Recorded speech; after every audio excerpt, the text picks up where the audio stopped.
For this option in editing your draft, you'll be using descriptive sentences. Descriptive sentences are ones that select an object and then you can describe that object using adjectives. You can categorize those adjectives using SNAC. SNAC is an acronym that I use as a writer. It reminds me to look at the object and find details in the object. So I look at the size, the number, attributes or actions of the object, and then color of the object, and then the kind, brand, type, or specific uh, uh, element that object comes from. So I have a couple of sentences right here. You'll notice that I pulled them from my draft. This is the same thing you'll be doing in your own draft. You're going to be pulling sentences and then putting a before and after later. But for the course of this lesson, let's just go ahead and practice this together. So my first sentence is, the woman nodded and began working. He left cash on the counter. I highlighted the word cash because I can use a little bit more specific there. I can be a little bit more specific. So he left cash on the counter.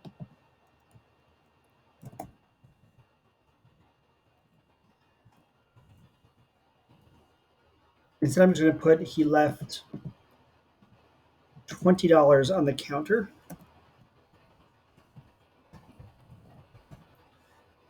So notice how that comes back to my acronym. I use number for that situation or for that rewrite. And I can add on the counter, I could add an adjective here, size, on the small counter. She could keep the change. Truthfully, he never had exact change anyway.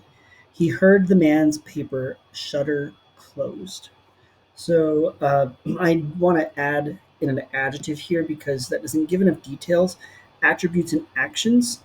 He heard the man's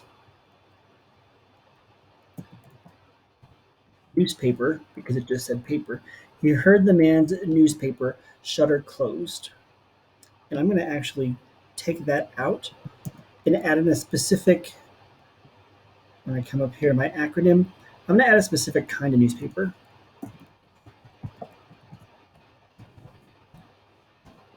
He heard the man's New York Times shutter close.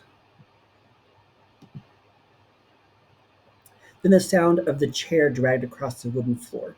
The chair I highlighted because that needs more description, and that's the point of this editing is description. I'm going to look back at my acronym: size, number, attribute, actions, color, kind. I already have the action there dragged. I need to add something that gives an attribute to it. So the sound of the wooden-legged chair dragged across the floor. I'm just going to I'm just going to leave the word floor.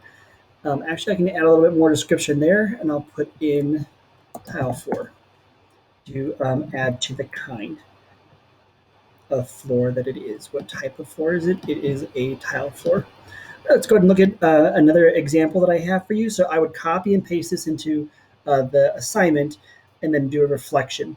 I'll get to that later. But for this exercise, maybe it was embarrassment from the day before, or maybe this time it was shame for how complicated his coffee order was. Either way, his goal was the same: avoid being seen. With his head down, he retracted his steps into the coffee shop and sat at the corner table. So I'm going to add in attributes here because we haven't added those in yet. So attributes and actions. So I noticed that in my sentences, I have a lot of action happening. There's a lot of process and a lot of plot unfolding. There's a lot of action happening in this paragraph. So in this case, I'm going to start with the sentence. The first one sounds a little bit already too detailed, and so I don't want to throw in any more detail, try to simplify. The second one, either way, his goal was the same: avoid being seen. With his head down, he retracted his steps into the coffee shop and sat at the corner table. This sat at the corner table, I really want to make that vivid. And so I haven't given enough setting yet. And so I definitely need to focus on time and place, actions, and attributes. So, and sat at the corner table. So I can do that very simply by adding in a word like sat at the far corner table. Immediately, I put the reader's attention to the farthest part of the room. I can even add that in as well. With his head down, he retracted his steps in the coffee shop towards the farthest part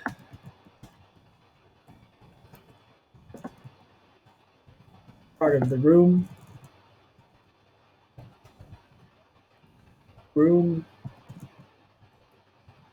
and sat at the far corner table. I do want to keep farthest and far in this sentence because it reaffirms that through the repetition that it's really, really far away from this person that he wants to avoid. The man paced his every move. I want to keep that one that way and not add any attributes because I know as the writer, the next few sentences that I pulled from give more details about the man. But I can add in some for the sake of this exercise. The man paces every move. I'm going to focus specifically on his physical appearance. His jaw clenched and his body tightened.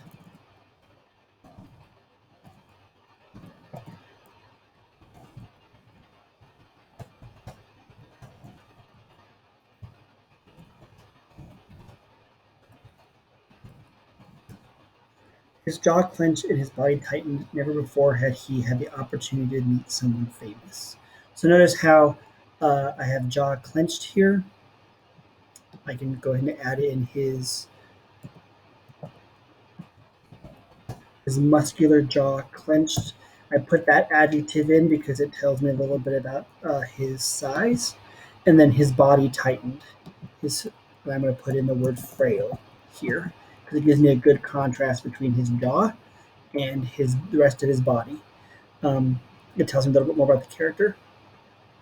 Okay, that's the point of adding in descriptive details is size, number, attributes, or actions, color, and kind.